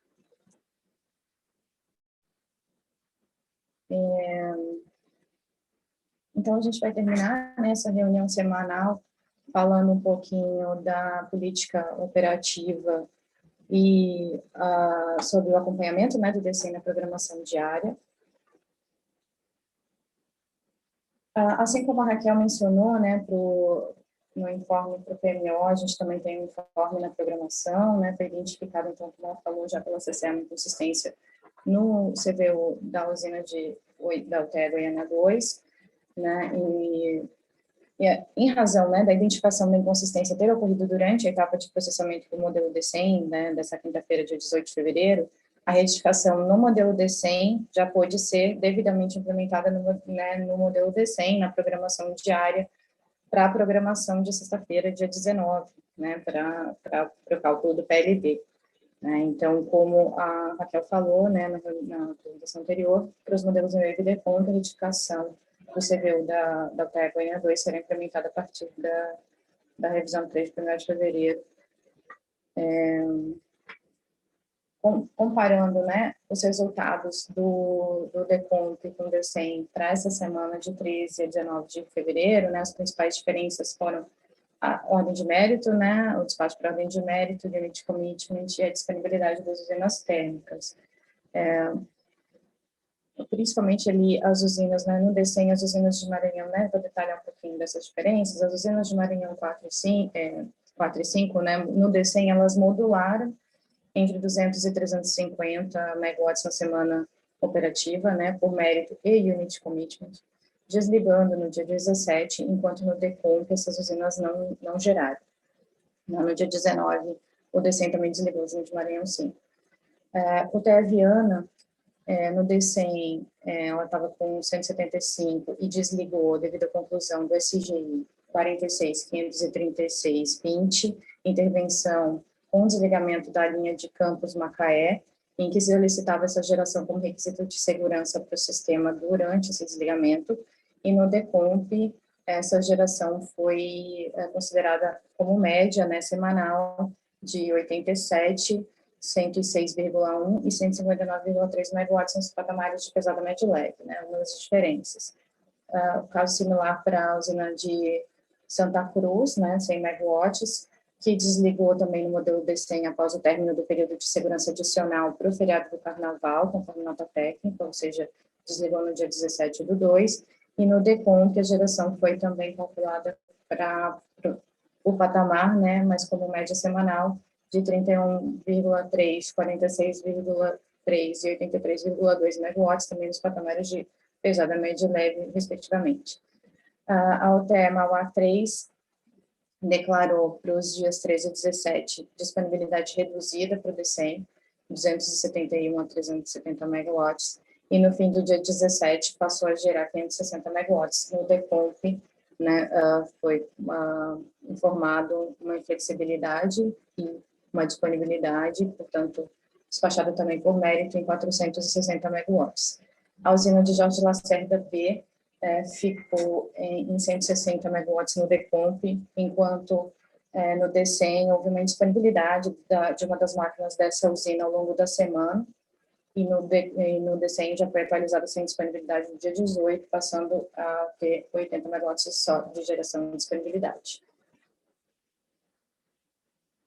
Comparando os resultados do DCEM e do PDP para essa semana operativa, né, as principais diferenças no subsistema Sudeste Centro-Oeste para a geração hidráulica foram principalmente para atendimento à política e diretriz eletroenergética da semana operativa, ajustes de unit commitment hidráulico e fechamento do balanço do SIM, já que foi esse subsistema que normalmente fechou o balanço, e como a gente vai ver posteriormente, né, tivemos elevação de geração térmica em relação ao modelo D100 e elevação de geração hidráulica no norte, então por isso essa geração do subsistema Sudeste hidráulico foi um pouco mais baixa do que o modelo D100. A geração térmica, então, foi um pouco mais elevada no PDP, em função do despacho térmico por garantia energética, né, no subsistema Sudeste Centro-Oeste, foram as usinas até a UTE Viana, né, com CVU de R$ 806,83 megawatt-hora, foram despachados por garantia energética. A geração hidráulica no subsistema Sul, também os ajustes necessários ali feitos pela programação diária, né, para a compatibilização das regras e diretrizes da política operativa para a preservação dos armazenamentos dessa região, conforme as diretrizes do CMSE, e o despacho térmico ao longo da semana, né, um pouco mais alto também em função do GE, né, da garantia energética liberada pelo CMSE, e redeclaração dos agentes, disponibilidade dos agentes. As usinas que operaram por GE foram algumas usinas a mais, né, fora da ordem de mérito do Complexo Jorge Lacerda, usina de Madeiras, Canoas e Araucária, com CVU até Araucária R$ 908,31 megawatt-hora. O subsistema Nordeste, as diferenças para a geração hidráulica entre o PDP e o DCEM foram basicamente com o objetivo, né, de manter a restrição de defluência e nível operativo adequado à operação da Odeste Ingó, e o despacho térmico ao longo da semana operativa também por causa da garantia energética, né, usinas fora da ordem de mérito, com CVU até a UTE Bahia 1, CVU de R$ 815,31 megawatt-hora. Para o subsistema Norte, a geração hidráulica, como eu já tinha mencionado anteriormente, foi um pouco mais elevada, principalmente em função das previsões de vazão, unit commitment também hidráulico, né, e a elevação significativa das vazões efluentes ali, então, aos reservatórios de Estreito, Tucuruí e Belo Monte. A gente teve despacho por GE também, no caso das diferenças de geração térmica, né, também um pouco mais elevadas, nos dias 17 a 19, das usinas térmicas de Geramar 1 e Geramar 2, com CVU de R$ 806,61 megawatt-hora. Houve intercâmbio internacional, comercial e adicional, né, conforme a gente já vem praticando há algum tempo, que é sem a substituição de usinas térmicas no mérito, né, provenientes, então, da Argentina e Uruguai, em conformidade com a decisão do CMSE. Esses intercâmbios, então, com o Uruguai, realizados pelas conversoras de Melo Rivera, e da Argentina, realizado pelas conversoras de Garabi 1 e 2. Aqui a gente tem, né, um resultado do balanço médio da programação semanal, né, em que a gente destaca o recebimento da região sul um pouco mais elevado, né, em torno de 2.500 megawatts médios, né, a importação da Argentina, em 807 megawatts médios, 229 megawatts médios de importação do Uruguai. A elevada geração de Itaipu, um pouco mais baixo que na semana anterior, mas ainda bastante elevada, em 8,4 gigawatt médio aproximadamente. Continuamos com um fluxo elevado, né, trazendo energia do Madeira, em torno de 5.500, e uma elevação significativa, então, no Xingu, né, na exportação do Xingu, em função da recuperação e elevação da geração de Belo Monte. Agora a gente passa para o balanço, né, da programação semanal. Esses gráficos, eles mostram, né, que o Sudeste, ele está sendo, nessa semana operativa, foi recebedor de energia nos períodos de carga média pesada, e a geração hidráulica foi a principal responsável por essa modulação.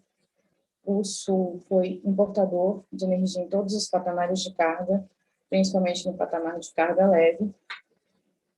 No Nordeste, principalmente em função da redução da geração eólica, né, também o Nordeste foi importador de energia. E o Norte, conforme já falamos até pela melhora das condições hidráulicas, foi exportador de energia em todos os períodos. Os principais recursos, então, foram a geração hidráulica e a geração térmica. Aqui a gente tem um balanço, né,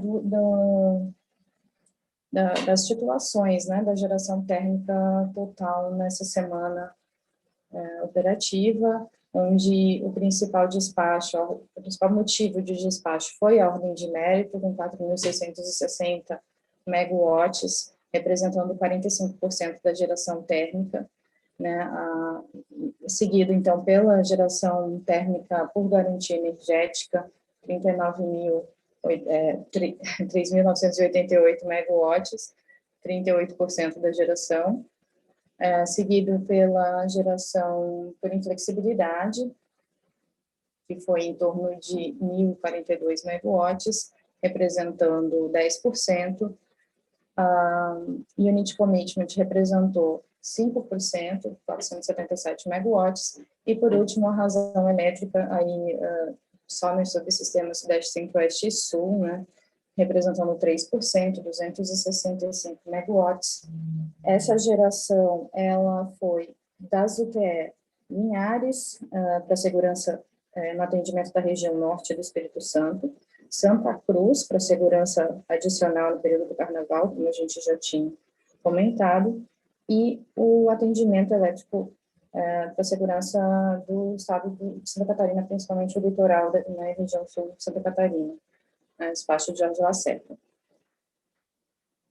Os resultados do CMO, né, o acompanhamento, de maneira geral, o CMO senhorário apresentou um comportamento variável conforme a carga, né, ao longo da semana. Então, os maiores valores ocorreram nos horários de maior carga, de maior demanda, e os menores valores normalmente ocorreram nos domingos, né, horário de menor demanda. Isso para Sul e Sudeste. O Nordeste acompanha, os valores do CMO acompanharam o DECOMP, havendo algumas modulações de acordo com a carga e com a oferta de geração eólica. E no Norte, o valor do CMO apresenta um comportamento oscilando em alguns períodos, né, um pouco diferente, em função ali do detalhamento da rede elétrica. A gente trouxe, então, para fazer o detalhamento do CMO por barra, no dia 19 de fevereiro, no caso hoje, às 8 da manhã. A gente pode verificar aqui, a gente, né, só reforçando que a gente destaca aqui, temos apenas 30%, né, das barras representadas nesse gráfico, né, mostradas nesse gráfico, mas a gente pode ver que todos os CMOs ficaram muito próximos, com exceções com algumas exceções no subsistema norte, na área Manaus, no sudeste, na área elétrica do fluxo Acre-Rondônia, e nas barras das Areias, Itutinga e Camargos. A gente vai detalhar, né, essas exceções mais para frente. Como a gente traz toda semana, né, a gente vai mostrar de forma a dispor estatisticamente todos os CMOs por bar, né, a gente utiliza os gráficos de caixa ou boxplot, que é um gráfico que fornece uma indicação de como os valores estão distribuídos e apresenta um sumário, né, dos dados, considerando 5 estatísticas, né, conforme a gente mostra na figura. Primeiro mínimo, primeiro quartil, mediana, terceiro quartil e máximo, como apresentado ali. Adicionalmente, também a gente são expostos outliers, né, tanto do lado inferior quanto superior. No subsistema sudeste, os valores CMO acompanham a demanda, né, a curva de carga, e esses CMOs em torno de R$ 400 megawatt-hora, entre 8 e 16,30, foram consequência do SGI 6804/21, que requer geração entre 100 e 280 megawatts na Baía Miranda. Os CMOs por volta de R$ 300 megawatt-hora, das 8 às 24, são devido ao SGI 4206/21, que requer geração superior a 30 MW nos OHEs Camargo mais Ibutinga. Além disso, os outliers inferiores, em torno de R$ 150 megawatt-hora, das 7 às 17 e das 22 às 24, ocorrem devido à limitação de fluxo na transformação da subestação Pimenta Bueno, 230-138 kV, né, definida em instrução de operação. Adicionalmente, temos alguns CMOs nulos, entre 7h30 e 17 horas, que são consequência da CGI 2647/21, que impede a geração nova em Ourinhos. No sul, né, como normalmente a gente apresenta os outliers, são os valores CMO, né, não apresentam grande dispersão, e esses valores maiores são em função da geração mínima no complexo Jorge Lacerda por requisito elétrico. No subsistema Nordeste, de forma geral, os valores CMO acompanham a curva de demanda, e os outliers no início do dia ocorrem devido à limitação do fluxo Imperatriz Presidente Dutra. O limite desse fluxo é definido para evitar a atuação da PPS instalada na LT 500 kV Presidente Dutra Teresina, quando da perda dos bipolos de Xingu, conforme nota técnica dos estudos do primeiro quadrimestre de 2021. No subsistema Norte, os CMOs acompanham a curva de demanda também.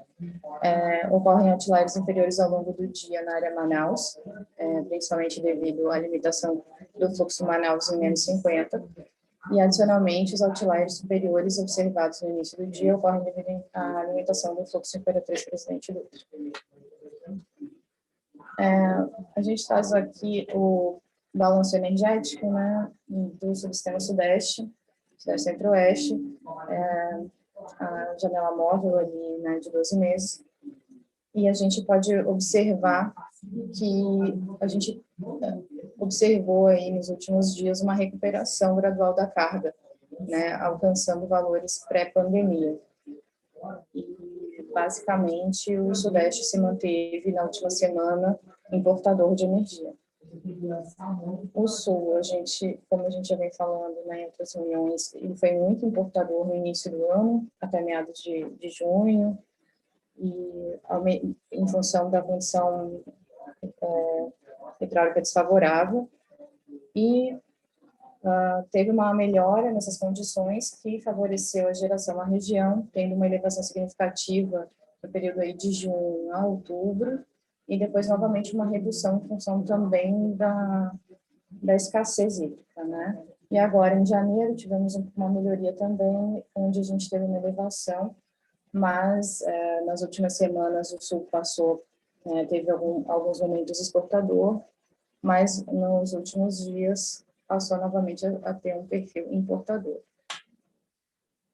O Nordeste, basicamente, né, acompanha principalmente a geração eólica, né, teve um perfil importador no primeiro quadrimestre, e a partir de junho, com o aumento da oferta de geração eólica, o subsistema pode contribuir para o fechamento do balanço, com exceção dos períodos de contração, né, da geração eólica. Na última semana, a gente teve essa redução da geração eólica e o Nordeste foi importador em vários patamares de carga.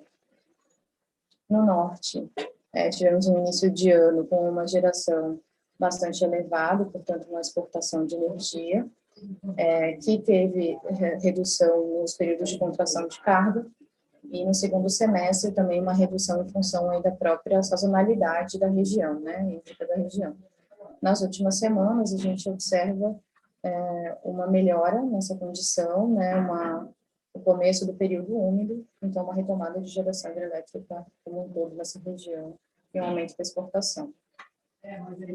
Era isso que eu tinha para apresentar para vocês. Mariana, eu fico à disposição para perguntas. Obrigada.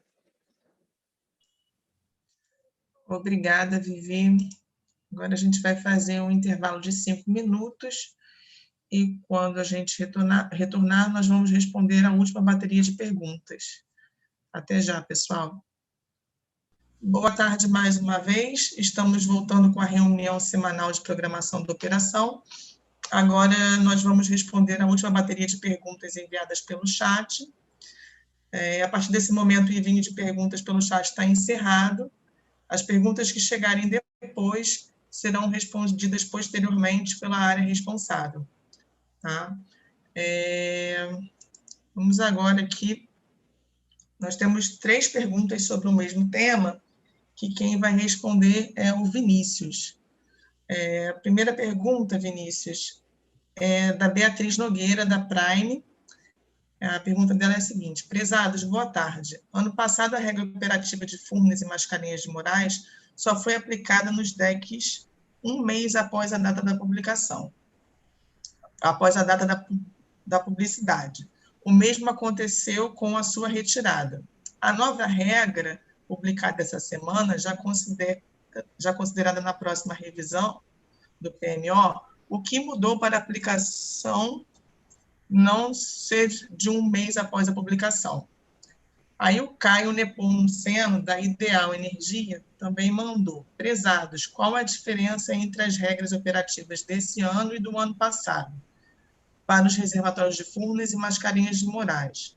Pois no ano passado se respeitou uma antecedência de 30 dias para aplicação no PMO, e esse ano, conforme informado nessa reunião, não será necessária tal antecedência.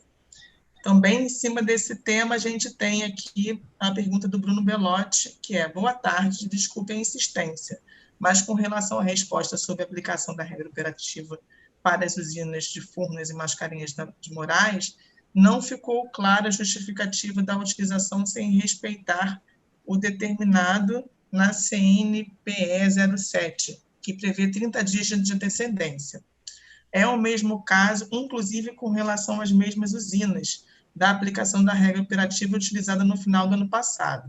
E naquela ocasião foi feito o aviso com antecedência, tanto para iniciar a aplicação, quanto para parar a modelagem, avisando no PMO anterior. A justificativa é uma declaração de FSARH, não é suficiente, uma vez que no final do ano passado, a própria ANEEL deliberou contrária à representação do FCRH relativa à operação das bacias do Rio São Francisco, sem o devido respeito de 30 dias de antecedência. Essa decisão atual foi alinhada com a ANEEL, onde podemos ter acesso ao documento. Vinícius, a palavra está com você. Obrigado, Mariana.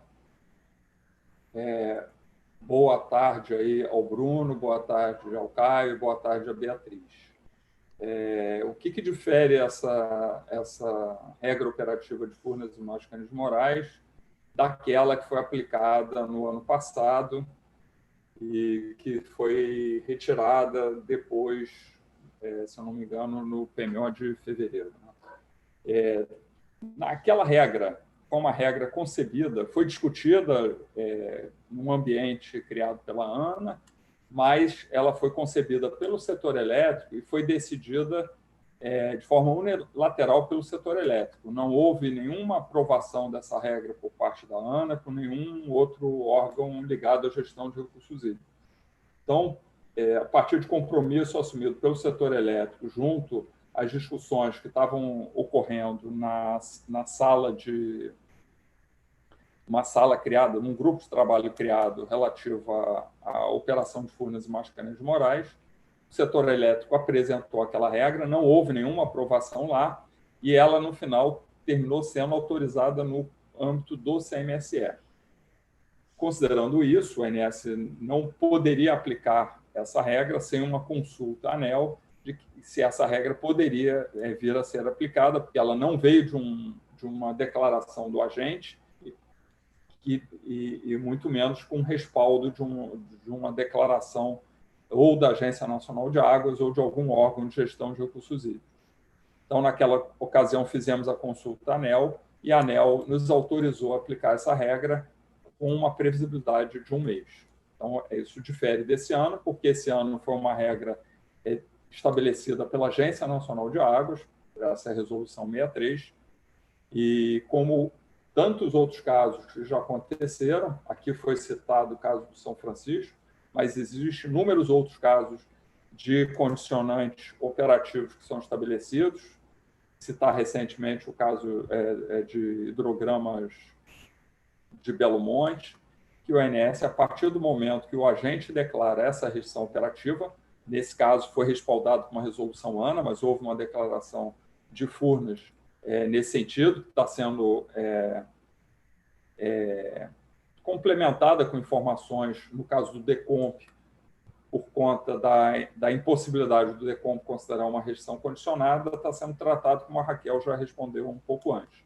Mas a sua aplicação, a partir do momento que o agente nos declara, ela é feita nos tempos de programação em que ela acontece. Programação diária, programação mensal, e aí incluindo tanto o DECOMP quanto o New Wave.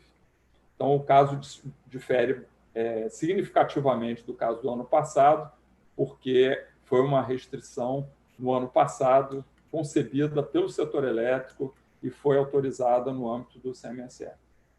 Espero ter respondido aos 3. Tá? Obrigado, Mariana. Obrigada, Vinícius, pela resposta das perguntas. A próxima pergunta agora é da Juliana Chad, da Megawatt. A pergunta é: qual é o número da FSARH comentada na reunião em relação à resolução 63/2021 da ANA? Tiago, essa pergunta vai para você. Obrigado, Mariana. Obrigado, Juliana, pela sua pergunta. Na verdade, são dois formulários FSARH. O primeiro, o número é 1578, refere-se a Furnas, e o segundo é 1579, referente a Mascarenhas de Moraes. Resposta rápida, é só isso mesmo. Passa de volta a palavra para a Mariana. Muito obrigado. Obrigada, Tiago. Agora a gente tem aqui 4 perguntas que vão ser direcionadas para a Cândida.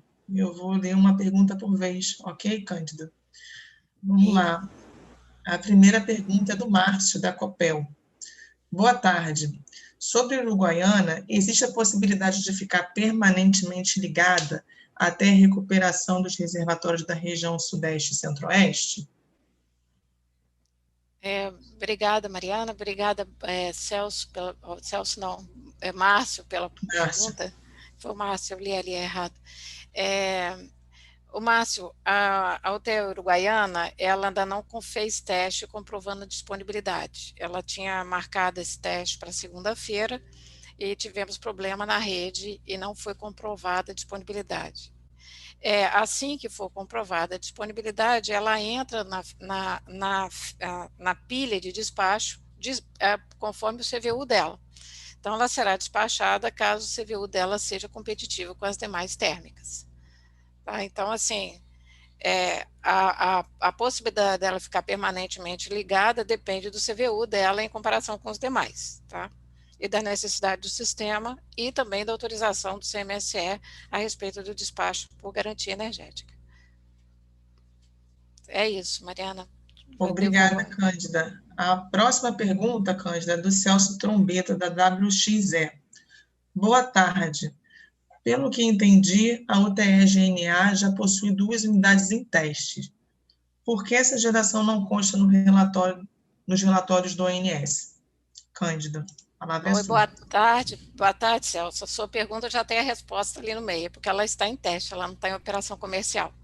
Então, a programação ela só entra na programação e a partir do momento que ela entrar em operação comercial. Por enquanto, são só testes.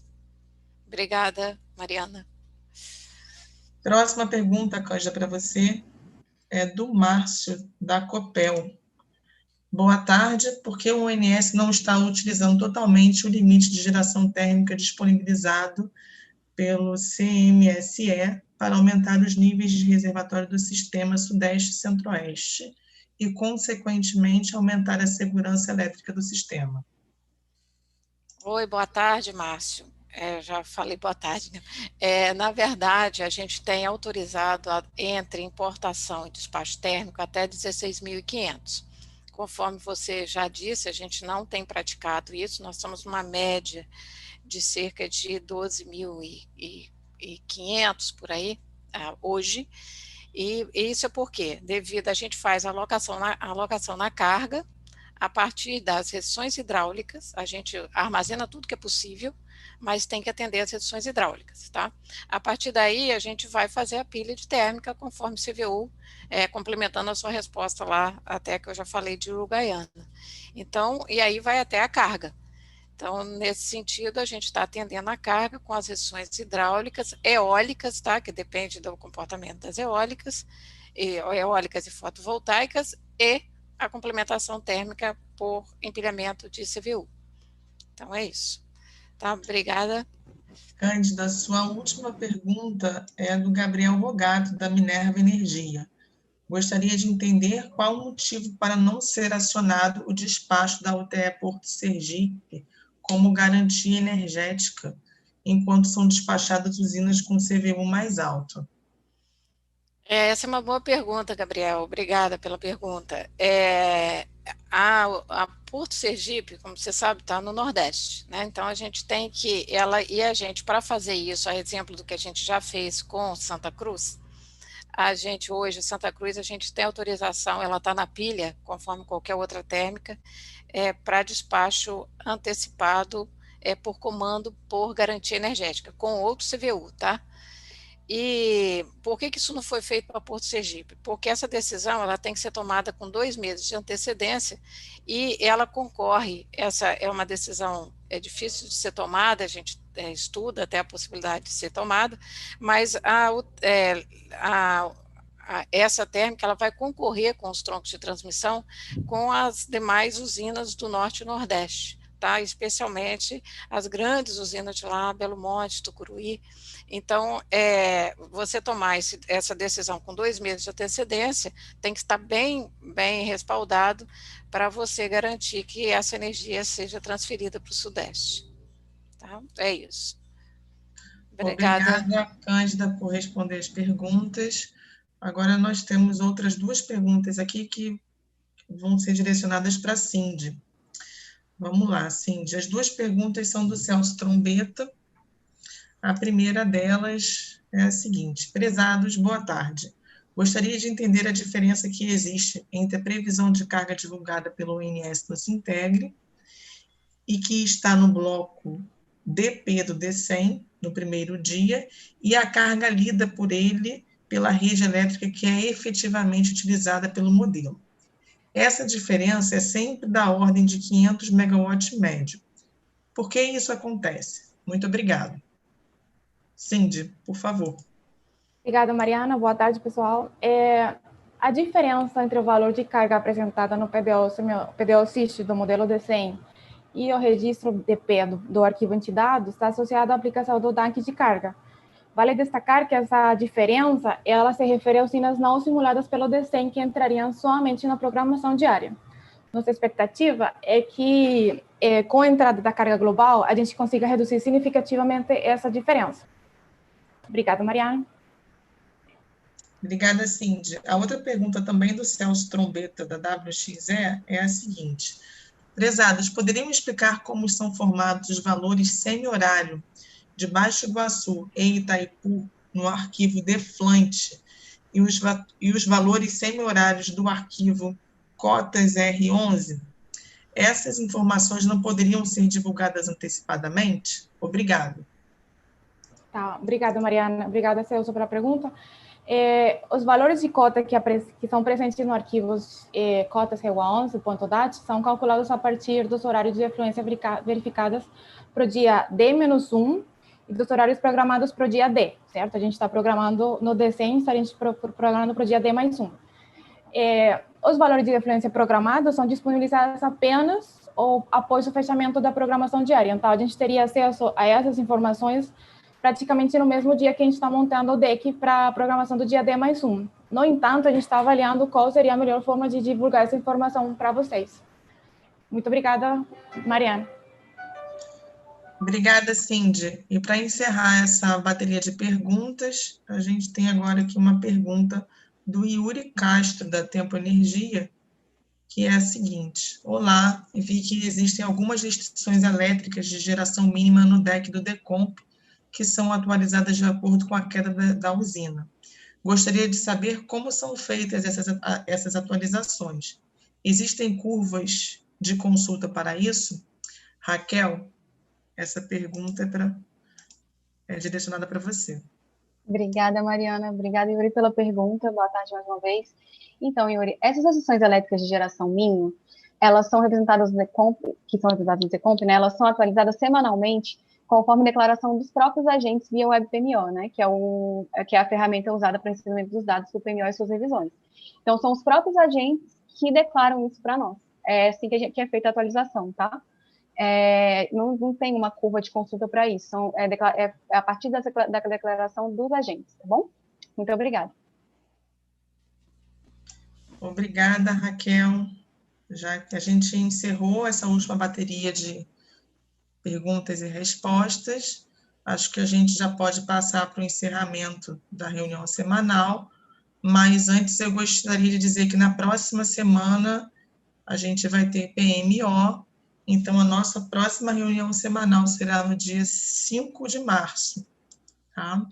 Em nome de toda a equipe do ONS, eu gostaria de agradecer a participação de todos os envolvidos. Desejo a todos uma boa tarde e um bom final de semana. Obrigada.